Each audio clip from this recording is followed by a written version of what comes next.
Praise the Lord. சாட்சிகளோட வாழ்க்கையில் காரணமே என்ன அப்படின்னா, கடவுள் நம்மளுக்கு என்ன செஞ்சுருக்காருன்றதை என்றைக்குமே நம்ம பிறர்கிட்ட பகிர்ந்துக்கிறதே கிடையாது.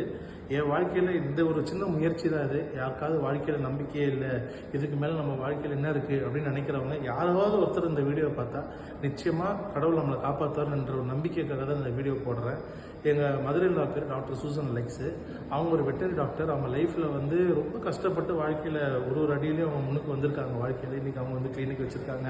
அவங்களுக்கு 2 மகள் இருக்காங்க, பெரிய பொண்ணு சின்ன பொண்ணு இருக்காங்க. பட் லைஃப் நல்லா தான் போயிட்டு இருந்தது. பட் திடீர்னு ஒரு அடி வாழ்க்கையில் திடீர்னு அவங்கள வந்து டாக்டர்ஸ் சொல்கிறாங்க, உங்களுக்கு லம்ப் இருக்குது, உங்களோட பிரெஸ்ட் கேன்சர் உங்களுக்கு இருக்குது, யூட்ரஸ் ரிமூவ் பண்ணணும் உங்களுக்கு அப்படின்னு சொன்ன உடனே என்னடா இது வாழ்க்கை அப்படின்ற மாதிரி நாங்கள் எல்லாருமே உடஞ்சி போயிட்டோம். ஏன்னா என்னோட டெஸ்டிமனி பீரியட் பார்த்தீங்கன்னாலே அடுத்தடுத்த சீக்வன்ஸ் ஆஃப் ஈவெண்ட்ஸ் எங்கள் வாழ்க்கையில் நடந்துக்கிட்டே இருந்தது. என்ன பண்ணுறதுனே தெரியல, லிட்டரலாக சொல்ல போனால் அப்படியே ஒரு கன்ஃபியூஷன். ஆனால் எங்களை விட அவங்க தைரியமாக இருந்தாங்க. ஏன்னா அவங்க விசுவாசம் தான் இன்றைக்கி எங்கள் குடும்பத்தை நாங்கள் சந்தோஷமாக இருக்கக்கூடிய முக்கியமான காரணமே. ஏன்னா அவங்க ரொம்ப தெளிவாக ஒரு வார்த்தை சொன்னாங்க, எப்பேற்பட்ட சூழ்நிலையிலும் என் தேவன் என்னோட இருப்பார், எப்படிப்பட்ட ஒரு வழியை கடந்து வர்றதுக்கோ இல்லை வேதனையை கடந்து வர்றதுக்கோ அவர் இருப்பார், தேவனோட சித்தம் என்னவோ அதுவே நடக்கட்டும்னு முழுமையாக அவங்க கடவுளோட சித்தத்துக்கிட்ட ஒப்பு கொடுத்துட்டாங்க.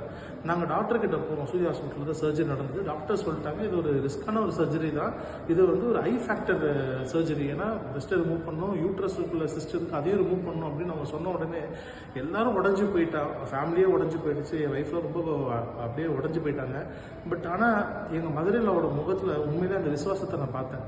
அந்த சர்ஜரி வந்து காலங்காலத்தில் அவங்க ரூம்குள்ளே போகிறாங்க, சர்ஜரி முடியுது, வெளியில் வராங்க, டாக்டர் சொல்கிறாங்க இதுதான் வந்து டைசெக்ட் பண்ணி எடுத்த பாடி பார்ட்ஸ் அந்த ட்ரேயில் கொண்டு வந்து எங்கிட்ட காமிக்கும் போது நானும் என் ஒய்ஃபும் என் வாழ்க்கையில் உண்மையிலே சொல்கிறாங்க, ஏன் கடவுளே என்ன இதெல்லாம் பார்க்க வைக்கிறீங்க, என்னை ஏன் இப்படி உள்ள ஒரு சுச்சுவேஷனுக்குள்ள கொண்டுட்டு போகிறீங்கன்ற மாதிரி ஒரு வருத்தம் எனக்கும் என் ஒய்ஃபுக்கும். ஆனால் இந்த டாக்டர் சொன்னார், ரொம்ப கான்ஃபிடென்ட்டாக இருந்தாங்க பேஷண்ட்டு. அதனால தான் அவங்களால 2 மேஜர் சர்ஜரிஸை கடந்து வர முடிஞ்சது. நீங்கள் நம்புறீங்களோ இல்லையோ, 2 சர்ஜரி தட் இஸ் பாடி பார்ட்ஸை ரிமூவ் பண்ணியிருக்காங்க. அந்த சர்ஜரியை கடந்து வந்து கீமோதெரப்பி ஸ்டார்ட் ஆகி இப்போ 4th கீமோ முடிஞ்சு she is successfully fighting cancer.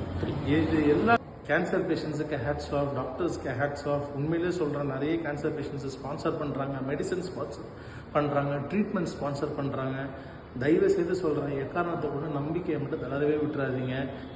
எண்ணம் போல் வாழ்க்கையை விட விசுவாசத்தின் போல் வாழ்க்கை. விசுவாசம் இருந்தால் பார்வை பெற்றுக்கொள், விசுவாசம் இருந்தால் எழுந்து நட. உன் வார்த்தை ஒன்று இருந்தால் போதும் சுவாமி, நீ வரவே தகுதியற்றவன்.